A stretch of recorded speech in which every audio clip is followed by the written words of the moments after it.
তো কি অবস্থা বাচ্চা কাচ্চারা? আজকে মূল সংখ্যার দ্বিতীয় কিস্তি মানে হচ্ছে দ্বিতীয় ভিডিওর জন্য চলে আসলাম তোমাদের সামনে। এবং তোমরা খেয়াল করে দেখবে আমি ভিডিওগুলো একটু দ্রুত করছি, কারণ কি এই জিনিসগুলো তোমরা আগে থেকে জানো। সুতরাং সূত্রের ব্যাখ্যা খুব বেশি একটা না করে আমরা অঙ্কে জাম্প করছি, মানে প্রবলেম সলভিংয়ে জাম্প করছি। তাহলে পূর্বের ভিডিওতে আমরা 3টা প্রবলেম সলভ করেছিলাম। এখন চলো আমরা আজকে চতুর্থ যে প্রবলেমটা সেটা সলভ করব। চলো প্রশ্ন পড়ে দেখি। একটি পেন্সিল দিয়ে রুয়েট লিখতে, রুয়েট আমার বিশ্ববিদ্যালয়ের নাম যেখান থেকে আমি পড়েছি, ঠিক আছে? বইয়ে এই অঙ্কটা বুয়েট দিয়েছিল, আমি রুয়েট লিখেছি। আচ্ছা, একটি পেন্সিল দিয়ে রুয়েট লিখতে 0.55 মিলিগ্রাম গ্রাফাইট ব্যয় হয়। প্রশ্নটা কি? প্রথম প্রশ্ন এটার আরেকটা প্রশ্ন আছে। প্রথম প্রশ্নটা কি? ওই লেখার মধ্যে কার্বন পরমাণুর সংখ্যা বের করো। এখন প্রশ্নটা একটু পড়ার চেষ্টা করো। আমরা যে পেন্সিল দিয়ে লিখি, ধরে নাও এই যে আমার এই হাতের এই পেনটা, এটা পেন্সিল। তো পেন্সিলের মধ্যে কি থাকে? যেটাকে তোমরা বলো পেন্সিলের শীষ, এর মধ্যে কি থাকে? গ্রাফাইট থাকে। এবং তোমরা জানা কথা সেটা গ্রাফাইট কার্বনের একটি রূপভেদ, মানে কার্বনের অনেকগুলো রূপভেদ আছে। গ্রাফাইট আছে, ডায়মন্ড আছে, বা হিরক, বা কয়লা, চারকোল, কোল, আরও অনেক রকম আছে, ভূষা কয়লা, পিট কয়লা। মানে তোমাদের বইয়ে মোটামুটি 6টা থেকে 7টা রূপভেদের নাম দেওয়া আছে, যদিও নতুন বইয়ে না, পুরাতন যে কেমিস্ট্রি বইটা, মানে যেটা আমরা পড়ে এসেছি বা আমাদের সিনিয়ররা পড়ে এসেছেন, সেখানে রূপভেদ নিয়ে কথা বলা আছে। আর ইন্টারমিডিয়েটে তো তোমরা রূপভেদ নিয়ে কথা পড়বেই। রূপভেদের ইংরেজি অ্যালোট্রপস। আচ্ছা, তো কিন্তু যদি কখনো প্রশ্নে জিজ্ঞেস করে কার্বনের রূপভেদ কয়টি, তোমরা উত্তর দিবে 2টি। একটি গ্রাফাইট আর একটি কি? ডায়মন্ড বা হিরক।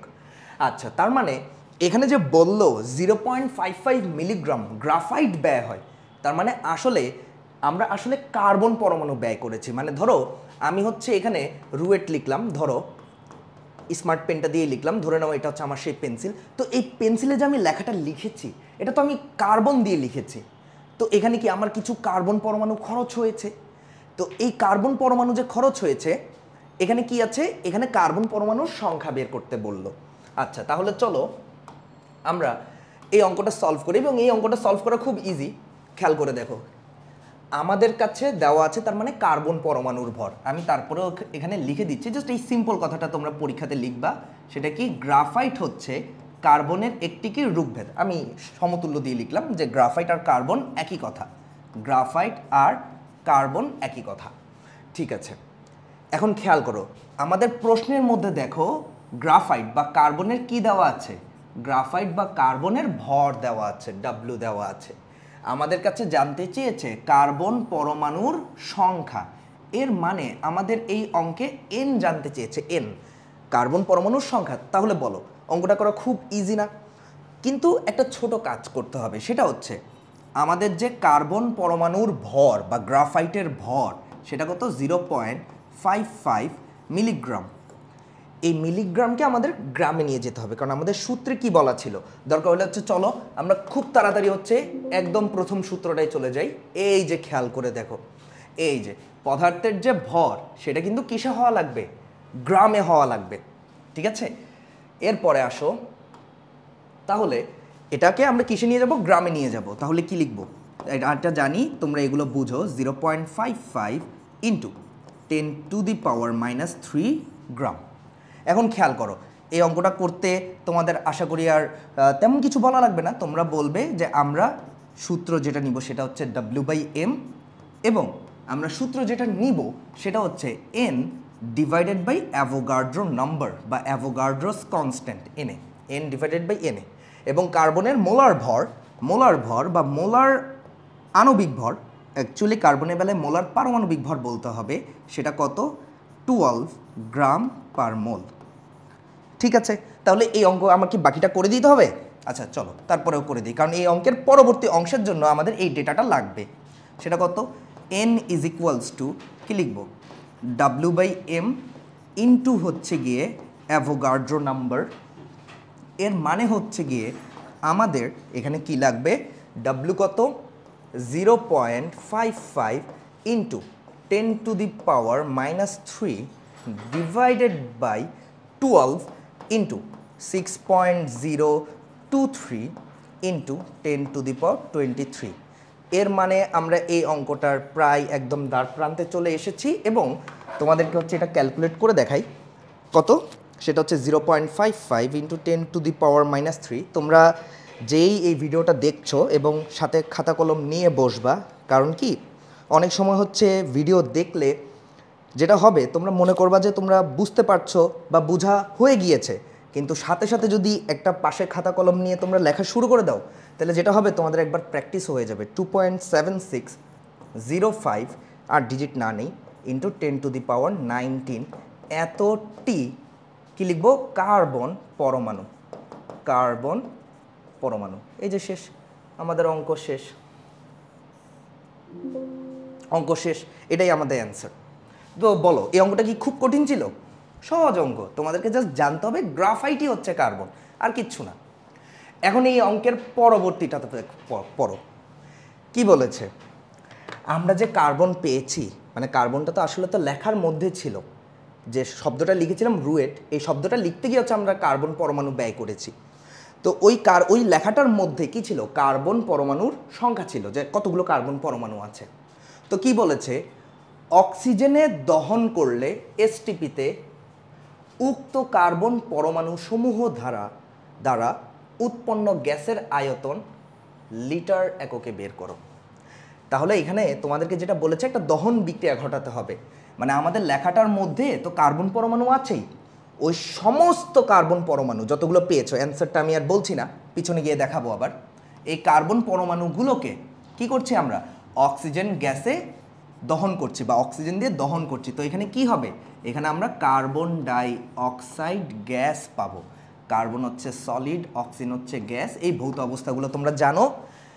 এবং এখানে যে কার্বন ডাই অক্সাইড গ্যাস পাবে এটার তো একটা আয়তন থাকবে, এবং এই আয়তনটাই লিটার এককে বের করতে বলছে। এবং আমরা যখন দহন বিক্রিয়াটা ঘটাচ্ছি আমাদের কন্ডিশনটা হচ্ছে এসটিপি, হ্যাঁ, সেটা হচ্ছে আদর্শ তাপমাত্রা চাপ বা প্রমাণ তাপমাত্রা চাপে, মানে হচ্ছে 0°C টেম্পারেচার আর হচ্ছে 1 অ্যাটমসফিয়ারিক চাপে আমরা দহন বিক্রিয়াটা ঘটাবো।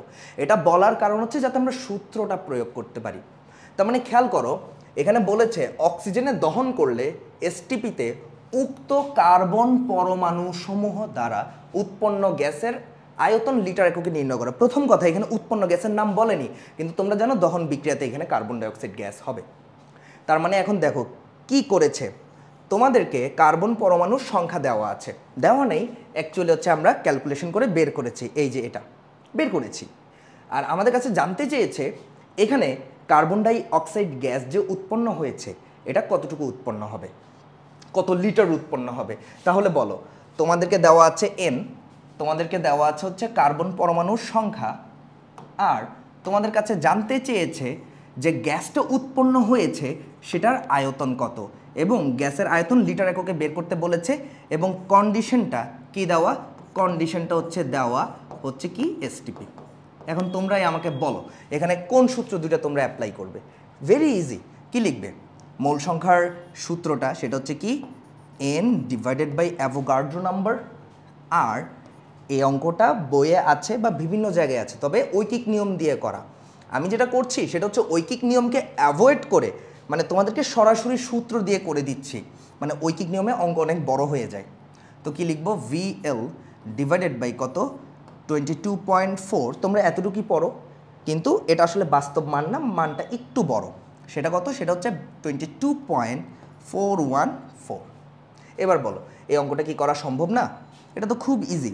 কি করবা, এই যে উৎপন্ন হওয়া কার্বন ডাই অক্সাইড গ্যাসের আয়তন কি হবে, N divided by NA into কত 22.414।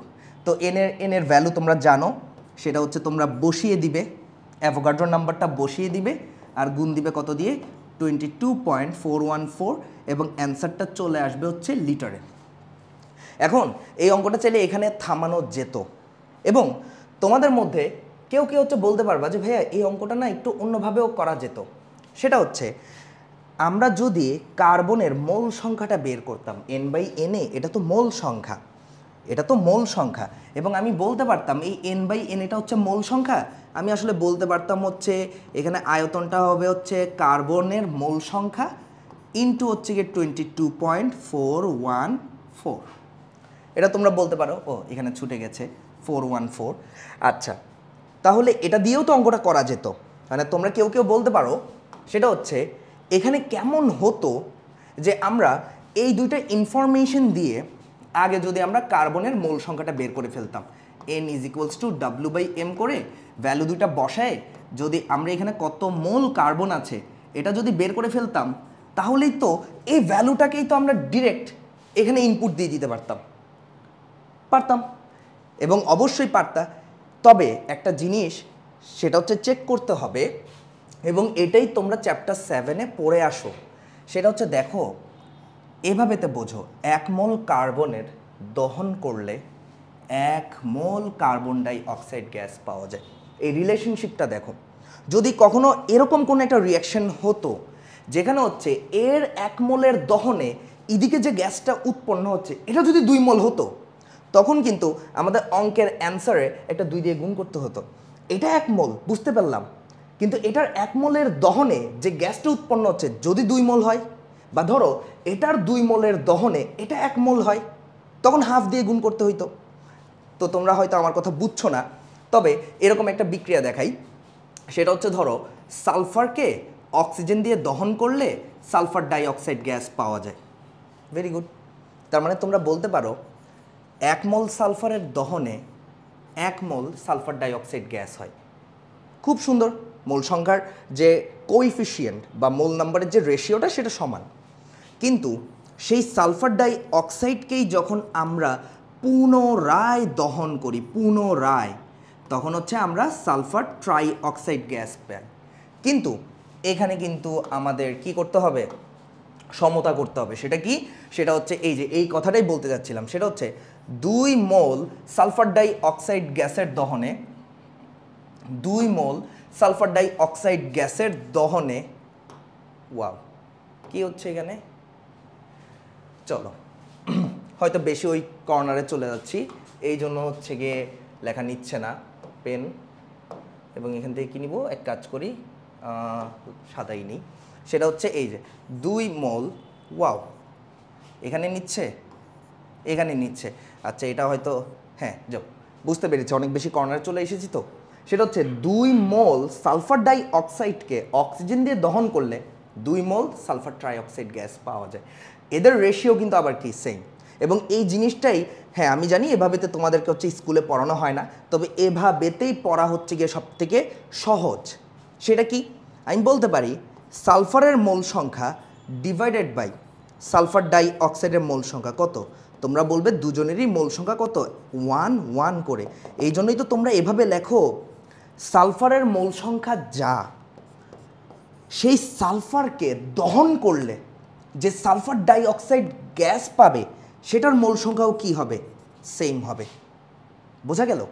কিন্তু আবার এখানে দেখো সালফার ডাই অক্সাইডকে আমরা দহন করলে সালফার ট্রাই অক্সাইড গ্যাস পাচ্ছি, এবং এদের রেশিও কত, এটা 2 মোল দহনের ফলে এই গ্যাসটাও 2 মোল হচ্ছে, 2/2 কাটাকাটি করলে 1 1। তার মানে এখান থেকেও কিন্তু তোমরা এটাই বলছো, যত মোল সালফার ডাই অক্সাইডের তোমরা দহন ঘটাবে ঠিক তত মোলই কি পাবে, সালফার ট্রাইঅক্সাইড গ্যাস পাবে। তার মানে এই অঙ্কটাও সহজ, তোমরা ডিরেক্ট করে ফেলতে পারবে। কিন্তু যদি কখনো এরকম হয় যে এই মোল সংখ্যার রেশিওটা ধরো এখানে 1 এখানে 2, তখন কিন্তু একটু চিন্তাভাবনা করতে হবে। যদিও তোমাদের পরীক্ষাতে এরকম কঠিন অঙ্ক আসে না, কিন্তু আসতে পারে, সুতরাং এগুলো একটু দেখতে হবে। এই অঙ্কটা ডিরেক্ট করে ফেলতে পেরেছি কারণ হচ্ছে রেশিওটা হচ্ছে 1:1। যদি 1:2 হতো তখন কিন্তু একটু চিন্তাভাবনা করে করতে হতো। তাহলে বলো এই অঙ্কটা কি কঠিন? ভেরি ইজি, পারবা আশা করি। আমি আর এটা করে দেখাচ্ছি না। চলো এরপরে নেক্সট অঙ্কে যাওয়া যাক। এটাও করেছি আমরা। এই যে এই অঙ্কটা আমার খুবই পছন্দের, এবং তোমাদেরকে এই অঙ্কটা পড়ে তোমাদের মনে হবে অঙ্ক দুইটা একই। খেয়াল করো, এবং দুপাশে আমি দুইটাই করে দিব। দেখো প্রথম প্রশ্নে কি বলেছে, 1 গ্রাম পরমাণু কার্বনে কয়টি পরমাণু আছে। আর পরের প্রশ্নটা দেখো, 1 গ্রাম কার্বনে কয়টি পরমাণু আছে। তোমরা কিছুক্ষণ 4-5 সেকেন্ড এই প্রশ্ন দুইটার দিকে তাকাও, এবং এক পলকে বা প্রথম পলকে তোমাদের মনে হবে এই দুটা প্রবলেম একই। এখানে এক গ্রামটা হচ্ছে একদম সোজা বাংলায় লিখে দিয়েছে, আর এখানে এক গ্রামটা ইংরেজিতে লিখেছে। তোমাদের তাই মনে হবে, কিন্তু ব্যাপারটা আসলে তা নয়। এইখানে যে 1 গ্রাম কার্বনে কয়টি পরমাণু আছে, এটা কিন্তু আসলেই বোঝাচ্ছে আমাদের কার্বন পরমাণুর ভর 1 গ্রাম দেওয়া। বুঝতে পারছো? 1 গ্রাম দেওয়া মানে আমাদের যে কার্বনের যে প্রদত্ত ভর সেটা 1 গ্রামই দেওয়া। কিন্তু এইখানে যেটা আছে 1 গ্রাম, এটা কিন্তু কার্বনের ভর নয়, এটা কিন্তু কার্বনের ভর নয়। খেয়াল করো, এখানে কিন্তু এরকম বলেনি 1 গ্রাম কার্বনে কয়টি পরমাণু আছে, না, এখানে বলেছে 1 গ্রাম পরমাণু কার্বনে কয়টি কার্বন পরমাণু আছে। তোমাদের মনে হতে পারে এই পরমাণু কথাটা 2 বার বলা, এটা মনে হয় প্রশ্নে ভুল হতে পারে বা হচ্ছে টাইপিং মিস্টেক। না, এখন এই জিনিসটা না তোমাদের এখন আর পড়ানো হয় না, কিন্তু তোমরা যদি কেউ পুরাতন কেমিস্ট্রি বই পড়ো 2012-র আগের, সেখানে দেখবা 3য় চ্যাপ্টার বলে একটা চ্যাপ্টার ছিল, চ্যাপ্টারের নামই ছিল হচ্ছে অ্যাভোগাড্রোর সূত্র। এবং ওই বইয়ে কতগুলো সুন্দর জিনিস ছিল, মোল সংখ্যার আরও 3টা একক নিয়ে কথা বলা ছিল। জিনিসটা কীরকম ছিল আমি এখানে লিখে দিচ্ছি, এবং এটা তোমরা আলাদা করে কোথাও লিখে নিবা। এবং এখানে কিন্তু খুব কনফিউশন হবে, এটা কিন্তু 1 গ্রাম কার্বন পরমাণু, এটা কিন্তু কার্বন পরমাণুর ভর বোঝাচ্ছে না। এখানে এই 1 গ্রাম পরমাণু, এই যে 1 গ্রাম পরমাণু, এটা বোঝাচ্ছে আমার কাছে বা এই প্রশ্নে আসলে বলা হচ্ছে 1 মোল কার্বন দেওয়া হয়েছে, মানে এখানে কার্বনের প্রদত্ত মোল সংখ্যাই হচ্ছে 1 মোল। দেখো, একটা প্রশ্নে এই ডেটাটা বোঝাচ্ছে ডাব্লুকে, আর এখানে এই 1 গ্রাম পরমাণু বোঝাচ্ছে কার্বনের পরিমাণটা 1 মোল। তাহলে এটার জন্য যেটা করতে হবে, তোমাদেরকে 3টা জিনিস লিখে দিব, এবং এটা এখন জাস্ট খাতায় লিখে ফেলো। এটা মোল সংখ্যার খুবই পুরাতন একক ছিল, মানে এভাবেতেও মোল সংখ্যাকে হচ্ছে ডিফাইন করা হতো বা লেখা হতো, যেটা এখন বইয়ে নাই। সেটা হচ্ছে ইংরেজি বাংলা আমি দুটোতেই লিখে দিচ্ছি। সেটা হচ্ছে একদম এভাবে ছিল, সেটা হচ্ছে গিয়ে 1 গ্রাম পরমাণু, 1 গ্রাম পরমাণু। এবং খেয়াল করে এখানে কিন্তু এরকম না 1 গ্রাম সোডিয়াম পরমাণু, ক্লোরিন পরমাণু, না, 1 গ্রাম পরমাণু, এখানে মাঝখানে আর কিচ্ছু হবে না, 1 গ্রাম পরমাণু।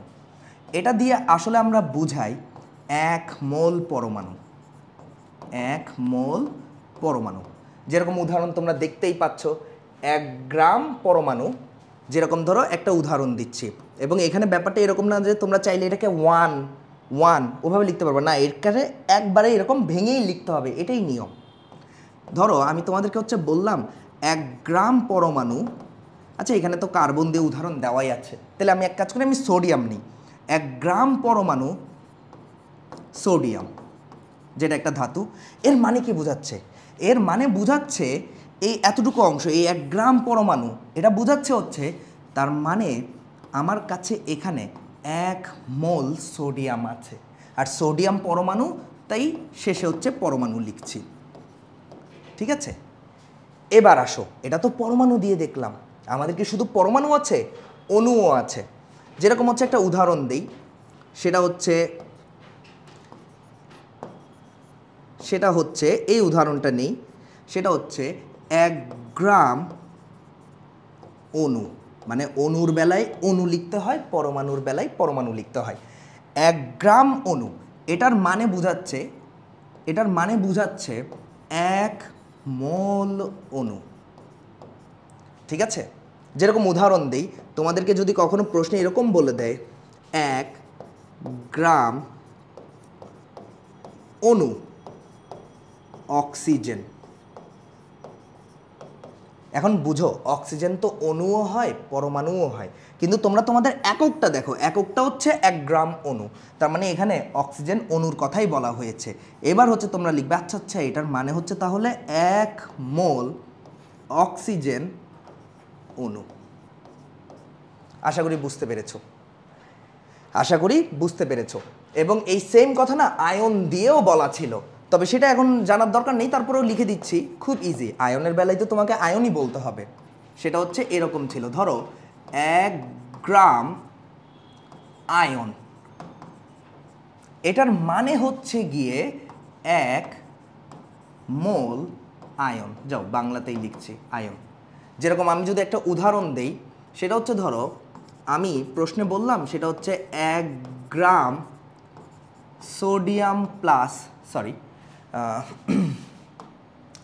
এখানে সোডিয়াম প্লাসটা তো আগে হবে না, এটা তো পরে লিখতে হবে।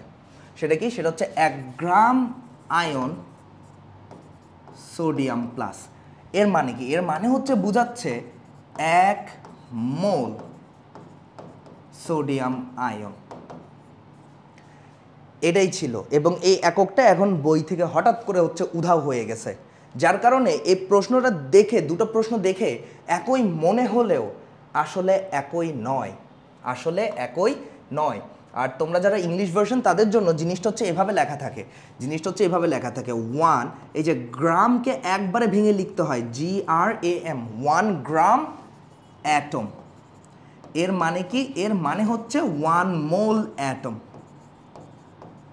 ঠিক তেমনি এখানে এখানে 1 গ্রামকে একদম ভেঙে লিখতে হয় GRAM, 1 গ্রাম মলিকুল, 1 গ্রাম মলিকুল। এটাকে কি বলা হচ্ছে? এটাকে বলা হচ্ছে 1 মোল মলিকুল। আশা করি বুঝতে পেরেছো, আশা করি বুঝতে পেরেছো। এবং এটা খুবই সহজ, খুবই সহজ জিনিস, এভাবে আগে বলা হতো, এখন আর বলা হয় না। ঠিক আছে, তাহলে এখন চলো হচ্ছে আমরা অঙ্কটার মধ্যে হাত দেই, এবং এই অঙ্কটা খুবই ইজি, খুবই ইজি, অন্তত প্রথমটুকু। পরেরটুকু একটু কঠিন, ক্যালকুলেশন করতে হবে, বাট প্রথমটুকুতে কোনো ক্যালকুলেশন নেই, প্রথমটুকুতে কোনো ক্যালকুলেশন নেই। এবং যে জিনিসটা আমি কেবলমাত্র বললাম এটা তোমরা খাতায় লিখে ফেলবা, এবং আমার কেমন যেন ফিল হচ্ছে যে এরকম একটা প্রশ্ন এবার কোথাও না কোথাও কোনো না কোনো একটা পরীক্ষাতে আসতে পারে। সুতরাং তোমরা এই ভিডিও ছোট ক্লাসের, বড় ক্লাসের যেই বা যারাই দেখছো, তোমরা এটা লিখে ফেলবে। এবার চলো এই অঙ্কটা সলভ করে ফেলি, এটা খুবই ইজি। সেটা কি বলেছে? 1 গ্রাম পরমাণু কার্বনে কয়টি পরমাণু আছে? তার মানে আমরা তো বুঝেই নিলাম 1 গ্রাম পরমাণু, এটার মানে হচ্ছে কি আমাদের কাছে এখানে কতটুকু কার্বন আছে? 1 মোল কার্বন আছে। 1 গ্রাম পরমাণু কার্বন মানে 1 মোল কার্বন আছে। 1 মোল কার্বনে কয়টি পরমাণু আছে? এটা তো অঙ্ক করারই দরকার নেই, তোমরা তো এটা আসলে 1 লাইনার একটা ম্যাথ, এটা জাস্ট কিচ্ছু না। সেটা হচ্ছে তার মানে তোমাদেরকে 1 মোল কার্বন বলে দিয়েছে এখানে, আর 1 মোল কার্বন মানেই তোমরা কি বলবে? 6.023 ইন্টু 10⁻23টি কার্বন পরমাণু আছে। শেষ, এই অঙ্ক এখানেই শেষ, এবং এখানে কোনো অঙ্ক করাই লাগেনি। এবং আশা করি বুঝতে পেরেছো এই জিনিসগুলো বা এই টাইপের অঙ্কটা এগুলো এমসিকিউতে আসে। আচ্ছা, এরপরেরটুকু দেখো, এটা হচ্ছে করতে হবে। সেটা কি? 1 গ্রাম কার্বনে কয়টি কার্বন পরমাণু আছে, এবং এটা কিন্তু আসলেই ডাব্লিউ, এবং এখানে কার্বন পরমাণুর সংখ্যা জানতে চাচ্ছে, এন জানতে চাচ্ছে। তাহলে তোমরা বলবা যে এই অঙ্ক করা লাগবে না, W/M ইজ ইকুয়ালস টু কি? N divided by NA। এর মানে হচ্ছে তোমরা যেটা বলবে সেটা হচ্ছে N is equals two W/M into হচ্ছে NA, বা W কত? W হচ্ছে 1, কার্বনের মোলার ভর তোমরা জানো সেটা হচ্ছে 12 গ্রাম পার মোল, তার মানে এখানে শুধু 12 বসাবো, আর ইন্টু কত? 6.023 ইন্টু 10⁻23। আমার এই অঙ্কটা করে দেওয়ার কোনো দরকার নেই, তারপর আমি করে দিব। সেটা হচ্ছে দেখানোর জন্য যে এই দুটা অঙ্কের অ্যান্সার কিন্তু টোটালি ডিফারেন্ট, টোটালি ডিফারেন্ট। কত? 6. ওয়াও, ক্যালকুলেটার দুষ্টামি করতেছে। সেটা হচ্ছে 6.023 ইন্টু 10⁻23 ডিভাইডেড বাই 12। তাহলে এখানে অ্যান্সারটা কি আসে? সেটা হচ্ছে কার্বন পরমাণুর সংখ্যা হচ্ছে 5.019 ইন্টু 10⁻22, এতটি কার্বন পরমাণু। এবার খেয়াল করো, এখন তোমাদের কাছে যাদের মনে হচ্ছে যে এই অঙ্কটা তো সেম, বা এই অঙ্কটার তো অ্যান্সার সেম আসার কথা, খেয়াল করে দেখো একটা ছোট্ট শব্দ, এখানে 1 গ্রাম পরমাণু বলা আর এখানে 1 গ্রাম কার্বন বলা। দেখো দুইটার অ্যান্সার কিন্তু টোটালি 2 রকম। এবং এই প্রশ্নটা যদি এমসিকিউতে আসে, তোমরা যেটা দেখবে দুইটা অ্যান্সারই তোমাদের অপশানে দেওয়া, মানে এই অঙ্কটা যদি তোমাদের এমসিকিউতে আসে তাহলে তোমরা দেখবা তোমাদের অ্যান্সারে এটাও আছে এবং তোমাদের অ্যান্সারে এটাও আছে। এবং আশা করি এই অঙ্কটা বা এটার ব্যাপারে তোমরা জানার আগ পর্যন্ত হয়তো এটা যদি পরীক্ষাতে আসতো তোমরা এই কাজটাই করতে, মানে ওই 1 গ্রাম পরমাণু কার্বন, তার মানে তোমরা 1 গ্রাম ধরে নিতে, ডাব্লু 1 গ্রাম ধরে নিতে, কিন্তু ওটা ডাব্লু না, ওটা হচ্ছে এন হচ্ছে 1 মোল আর এখানে হচ্ছে ডাব্লু হচ্ছে 1 গ্রাম। সুতরাং দুইটা অঙ্ক কিন্তু এক নয়, ঠিক আছে? ওকে, এবার চলো এই অঙ্কটা করে দিয়ে আজকের এই ভিডিওটা শেষ হবে এবং এটা খুবই সহজ একটা অঙ্ক। এই অঙ্কটাও হচ্ছে তোমাদের এমসিকিউতে আসে। কি বলেছে খেয়াল করো, নিচের কোনটিতে সর্বোচ্চ সংখ্যক পরমাণু আছে? খেয়াল করে দেখো, অণু চাইনি কিন্তু কি চেয়েছে? পরমাণু চেয়েছে। তো কি কি দেওয়া? অপশন এ তে হচ্ছে কি দেওয়া? 55.85 গ্রাম আয়রন, এফি মানে আয়রন। বি নাম্বার অপশনে কি দেওয়া? 65.4 গ্রাম জিঙ্ক। সিতে কি দেওয়া? 46 গ্রাম 46 গ্রাম সোডিয়াম। ডিতে কি দেওয়া? 24 গ্রাম কার্বন। এবং ইতে কি দেওয়া? 6 গ্রাম হাইড্রোজেন। এখন তোমাদের এই অঙ্কটা আমি জানি এটা তোমরা সবাই পারবে। এই অঙ্কটাতে একটা ছোট প্যাচ আছে, সেটা আমি যেটা করি আমি হচ্ছে লিখে দেই। সেটা হচ্ছে 55.85 গ্রাম যে আয়রন দেওয়া, এখানে তোমাদের বোঝা উচিত লোহা আয়রন, ও কিন্তু ধাতু এবং ধাতু কিন্তু পরমাণু হিসেবে থাকে। পরের অপশনে দেখো 65.4 গ্রাম জিঙ্ক, জিঙ্কও একটা ধাতু এবং জিঙ্কও কিন্তু কি অবস্থায় থাকে? জিঙ্ক কিন্তু পরমাণু অবস্থাতেই এক্সিস্ট করে। পরের অপশনে দেখো 46 গ্রাম সোডিয়াম, সোডিয়ামও একটা ধাতু এবং ধাতুর জন্য কি এক্সিস্ট করে? পরমাণুই এক্সিস্ট করে।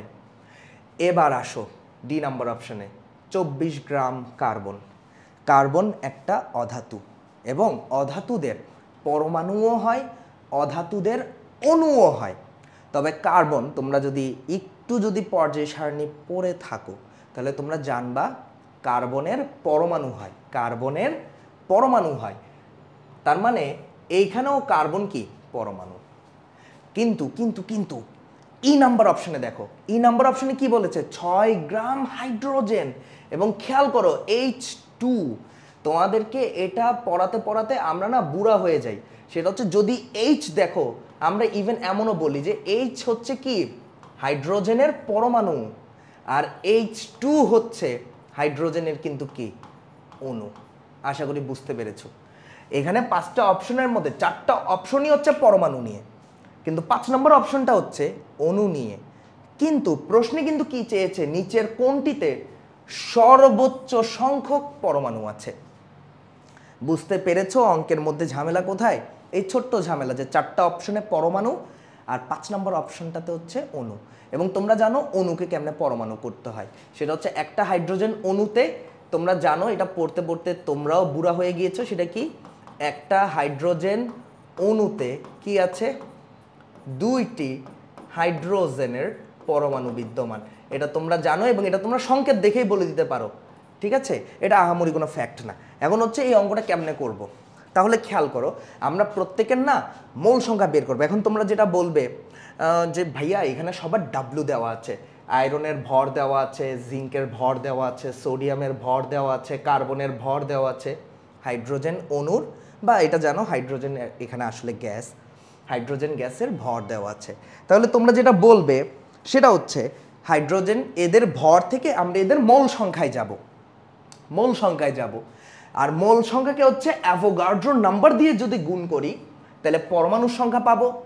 মোল, আর এখানে যদি হাইড্রোজেনের মোল নাম্বারকে আমরা যদি অ্যাভোগাড্রো নাম্বার দিয়ে গুণ করি তাহলে আমরা হাইড্রোজেনের অণুর সংখ্যা পাবো। সেটাকে 2 দিয়ে গুণ করলে আমরা হাইড্রোজেনের পরমাণুর সংখ্যা পাবো। এটাই তোমরা বলবা। এখন এতে যেটা হবে, অঙ্কটা তো বড় হয়ে যাবে, অঙ্কটা তো বড় হয়ে যাবে। আচ্ছা তোমরা এটা বুঝো কিনা, অঙ্কটা আমাদের ছোট করা দরকার।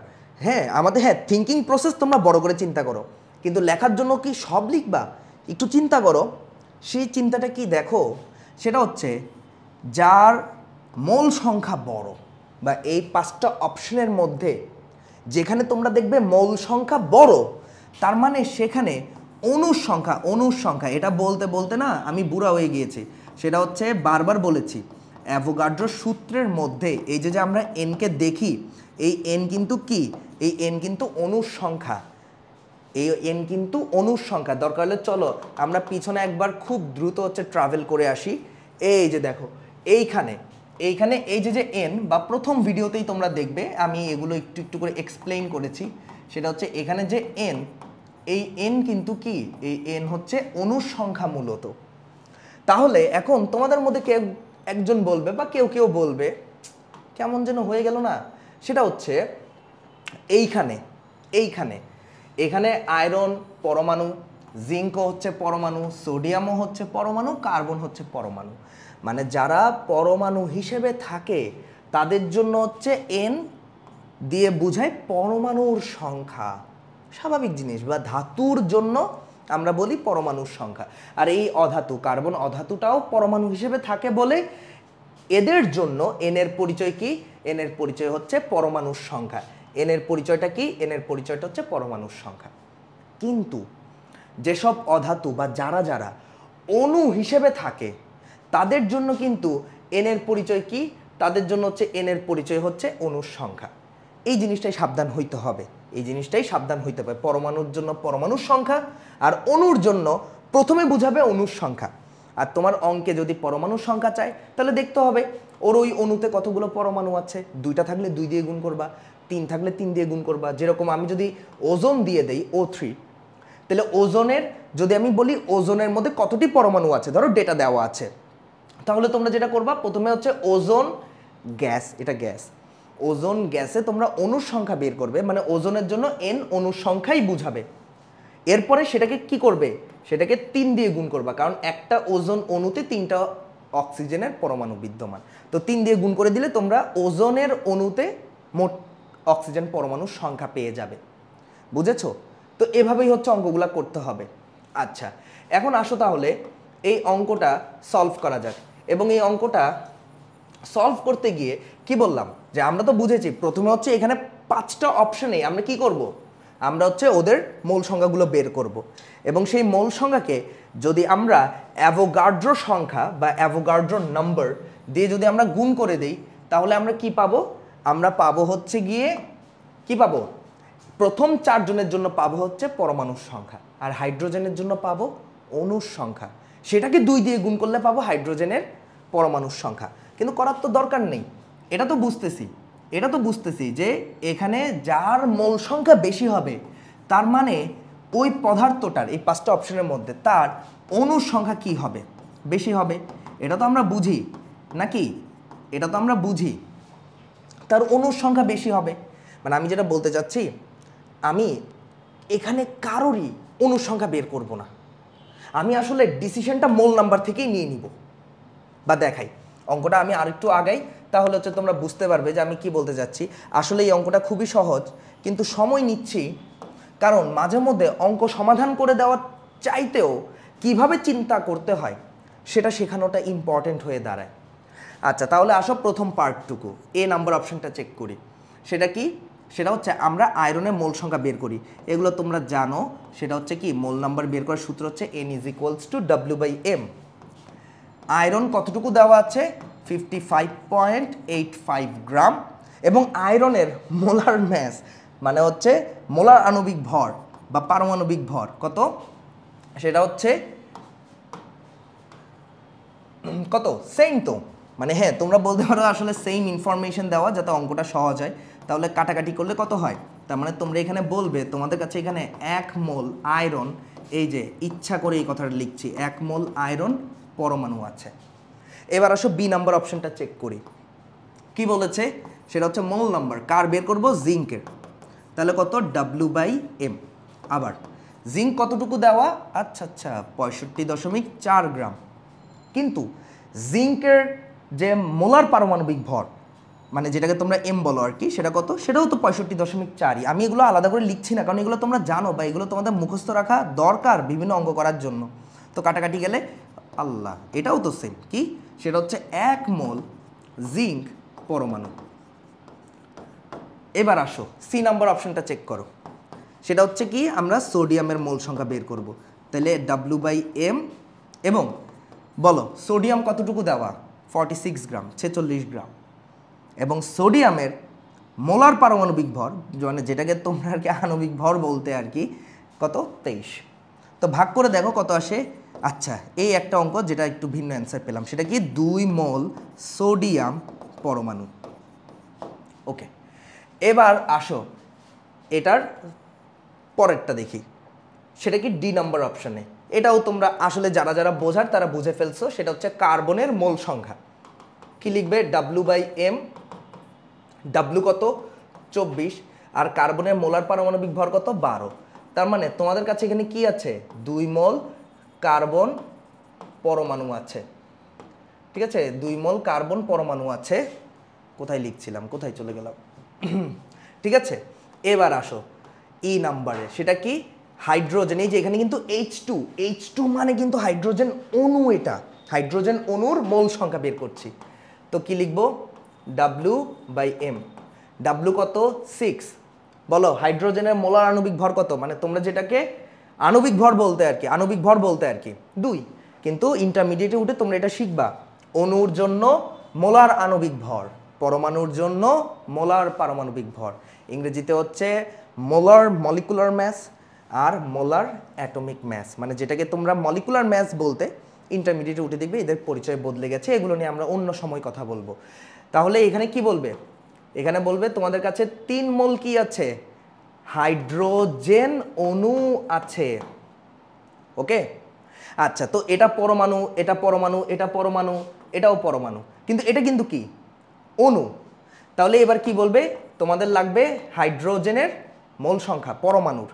তাহলে কি করবে? সেটা হচ্ছে 3 ইন্টু কি করবে? 2। তার মানে তোমরা বলবে তোমাদের কাছে এখানে 6 মোল কি আছে? এই যে হাইড্রোজেন অণু, H2 থেকে H হয়ে গেল, আর অণু কি হয়ে গেল? পরমাণু হয়ে গেল। দেখো সবাইকে হচ্ছে আমরা পরমাণুতে নিয়ে আসছি, কারণ আমাদের প্রশ্নে পরমাণু চাইছে, সবাইকে পরমাণুতে নিয়ে আসছি। এখন খেয়াল করে দেখো, আসলে বলা লাগে না এটা এত, তারপরে বলছি যে আমাদের কাছে আয়রন কতটুকু আছে? আয়রন পরমাণু আছে 1 মোল। আয়রন পরমাণু আছে কত মোল? 1 মোল। তার মানে কি বলবে? অঙ্ক করার দরকার আছে? প্লিজ অঙ্ক করার দরকার নেই তো। 6.023 ইন্টু 10⁻23 এতটি কি আছে এখানে? আয়রন পরমাণু আছে। অঙ্কই তো করার দরকার নেই, ডিরেক্ট বলে দিবা। আবার বলো এখানে তোমাদের কাছে জিঙ্ক পরমাণু আছে কয় মোল? 1 মোল। তার মানে কি তোমাদের কাছে জিঙ্ক পরমাণু আছে কয়টি? এতটি। 6.023 ইন্টু 10⁻23টি। এইখানে বলো তোমাদের সোডিয়াম আছে কয় মোল? 2 মোল। তার মানে তোমরা বলবে তোমাদের কাছে হচ্ছে সোডিয়াম পরমাণু আছে হচ্ছে 2 ইন্টু 6.023 ইন্টু 10⁻23 এতটি। আমি গুণ না করি, বা গুণ যদি করেও দাও সেটা কত আসবে? সেটা হচ্ছে 1.2, তারপর কত? 046 ইন্টু 10⁻24টি। এসব হিসাব করতে ক্যালকুলেটর লাগে না। আবার বলো কার্বন কতটুকু আছে? 2 মোল কার্বন। কার্বন কতটুকু আছে? 2 মোল। তার মানে এখানে কার্বন পরমাণুর সংখ্যাও কত? সেম, এতটি। ওই যে 1.2046 ইন্টু 10⁻24টি কার্বন। খেয়াল করো আমাদের কাছে হাইড্রোজেন পরমাণু আছে কয় মোল? 6 মোল। তার মানে আমাদের কাছে হাইড্রোজেন পরমাণু আছে 6 ইন্টু 6.023 ইন্টু 10⁻23 এতটি হাইড্রোজেন পরমাণু। দেখো এই 5টা অপশনের মধ্যে বলো কোথায় পরমাণুর সংখ্যা সব থেকে বেশি? দেখো সেটা হচ্ছে হাইড্রোজেনে। কিন্তু এই অঙ্কটুকুই আমি করতে চাচ্ছিলাম না, এই অঙ্কটুকুই আমি করতে চাচ্ছিলাম না। আমি জাস্ট এটাই বলতে চাচ্ছিলাম, সেটা হচ্ছে যেখানে মোল সংখ্যা বেশি সেখানে অণুর সংখ্যা বেশি, সেখানে অণুর সংখ্যা বেশি। আর যেখানে অণুর সংখ্যা বেশি হবে স্বাভাবিকভাবেই সেখানে পরমাণুর সংখ্যা বেশি হবে। তো এটা 1 মোল, এটা 1 মোল, তার মানে এই দুই জায়গার পরমাণুর সংখ্যা সমান। বাদ এখানেও পরমাণুর সংখ্যা 2 মোল, এখানে পরিমাণ, এখানেও পরমাণুর পরিমাণ কি? 2 মোল। তার মানে এই দুটাও বাদ। খেয়াল করে দেখো এখানে পরমাণু কয় মোল? 6 মোল। তার মানে হাইড্রোজেন পরমাণুর মোল সংখ্যা সব থেকে বড়, তার মানে হাইড্রোজেন পরমাণুর সংখ্যা সব থেকে বেশি। এটাই বলতে চেয়েছিলাম। মানে অঙ্ক দেখে বলেই দেওয়া যায় যে হ্যাঁ এখানে সব থেকে বেশি পরমাণু আছে কোথায়? 6 গ্রাম হাইড্রোজেনে। অঙ্ক যে ঠিক এভাবেই আসবে নট নেসেসারি, অঙ্কের ইনফরমেশন চেঞ্জ করে দিবে এবং বিভিন্ন রকমের কি করবে? তালগোল পাকাবে, ঝামেলা করবে, এই অণু পরমাণুর কনসেপ্ট নিয়ে ঝামেলা করবে। তো এভাবে চিন্তা করতে হয় এবং এভাবে খুব দ্রুত চিন্তা করতে হয় যে হ্যাঁ এটা 1 মোল, এটা কি সেম 1 মোল, এটা কি 2 মোল, আর এটাও কি 2 মোল। এটা কি ছিল? হ্যাঁ অণু ছিল হচ্ছে 3 মোল, আর পরমাণু ছিল কয় মোল? 6 মোল। তার মানে সব থেকে বেশি পরমাণু কোথায়? হাইড্রোজেনে, যে 6 মোল পরমাণু। তার মানে এটা হচ্ছে আমাদের অ্যান্সার। এভাবে চিন্তা করতে হয়, দ্রুত এভাবে চিন্তা করতে। কিন্তু আমি তোমাদেরকে এতক্ষণ সময় লাগিয়ে কিভাবে চিন্তা করতে হয় সেটা শিখালাম। অঙ্ক খুব সহজ, অঙ্ক খুব সহজ। তাহলে আজকের এই ভিডিও এখানেই শেষ, এবং নেক্সট সেশনে মোল সংখ্যা নিয়ে আশা করি আরও 2টা ভিডিও আসবে, এবং ওখানেও হচ্ছে এরকম প্রবলেম ইজি, কিন্তু প্রবলেমের যে ড্রব্যাক মানে পিছনের আলোচনা হচ্ছে অনেক বেশি ভাইটাল। ঠিক আছে? তো আমরা এরকম আরও 2টা ভিডিও করব মোল সংখ্যার উপর, এবং সেখানে আরও মাথা নষ্ট করা কিছু প্রবলেম সলভ করব। তাহলে টাটা, গুড বাই, পরবর্তী ভিডিওতে দেখা হবে। আল্লাহ হাফেজ।